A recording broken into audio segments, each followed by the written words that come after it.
ಸಿಡಿ ಎರಡರ ಅಳತೆಯೂ ಏನಾಗಿದೆ ಹೇಳಿದ್ದಾರೆ ದತ್ತ ಎರಡರ ಅಳತೆಯೂ ಸಮ ಆಗಿದೆ.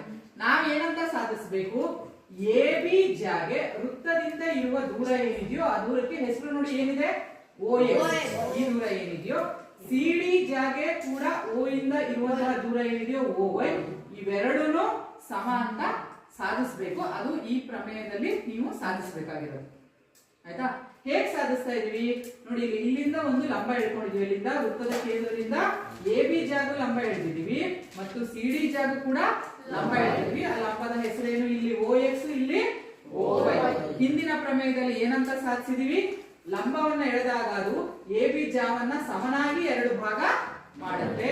ಮತ್ತು ಇಲ್ಲೂ ಅಷ್ಟೇ OY ಅನ್ನೋದು ಸಿಡಿ ಅನ್ನು ಕೂಡ ಸಮನಾಗಿ ಎರಡು ಭಾಗ ಮಾಡುತ್ತೆ ಅಂತ. ಈ ಛಾಯಾಗೊಳಿಸಿದ ಭಾಗ ಇದೆಲ್ಲ ಶೇಡ್ ಮಾಡಿರೋದು